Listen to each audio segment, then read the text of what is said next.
Good afternoon. It is a Wednesday that is following our parent-teacher conferences last night, so it's been a very long day and I am living off of caffeine today. I have chosen, just letting you know if I get going, that's why. Topic 1, which is what do you feel are the most significant advantages and disadvantages for internet-based learning for students at your genre of educational institution and why? Well, I teach sciences here in a smallish private Christian school in an area that is very rural. And the advantages are the variety of offerings. There are amazing things available if you just do a search. I have been able to take my students to Pompeii, and they have actually been able to see the remains. They have been to museums all over the world. They have been, they've been down in caves. We've done the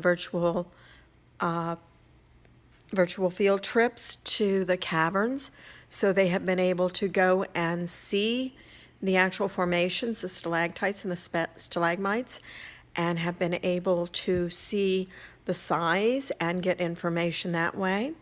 They've been and seen cave paintings, areas that you normally would not have access to. They can do it virtually. They've enjoyed going to a volcano and learning about that. And then things that you normally wouldn't be able to see even if you could get out there and do it. With virtual cells, they can see the cell, they can see the organelles and how they work. They can learn about all kinds of things.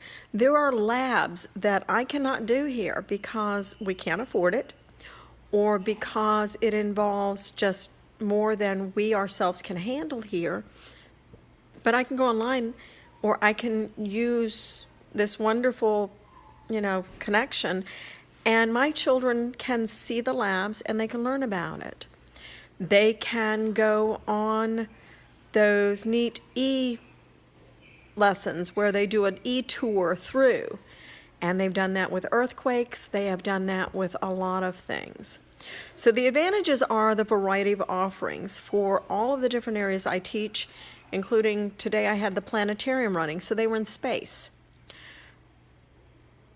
There just are so many offerings, and when you find really good ones, you have them to hang on to. It also fits a schedule. I can pull it specifically for whatever class I'm doing. If my students are doing research at home, then they can easily go online and they can find what they need and they can add it into their research. So it can fit their schedule very easily. You can do these things at your own speed. So that means that the students, if they're sitting there and it's something that they didn't quite get, they can actually go back and go over it. They can go over it a few times. They can link to other resources and go out from there. I also noted that it adds to their skill set. It helps them study better. They work with their time management better that way. They practice their typing skills. They learn more about the internet than I could ever dream of. The technology is phenomenal for them. As far as e-learning is concerned, you can actually go and you can do some assessments on it. You can do traditional testing assessments and quizzes. I use Kahoot and I use Quizlet with my students. I can use what other teachers have placed on there, or I can set them up myself so that it's specific to their learning, and they can practice it at their own time, in their own time frame, and can get what they need.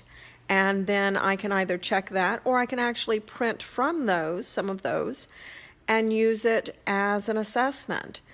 You can do qualitative assessments when they're doing research or when they're doing these e-searches where they're virtual searches and trips, or where they're mapping or discussing or anything like that. Then you can do a qualitative assessment with them.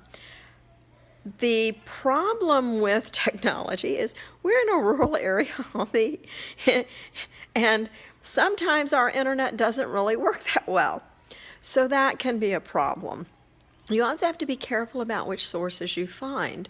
Sometimes They're really good. Sometimes you really need to go over them very carefully and make sure that they are suitable for the age level that you're teaching.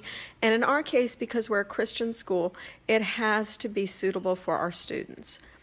The other thing that you have to be careful of is that sometimes you have one that's a favorite and then it's no longer available.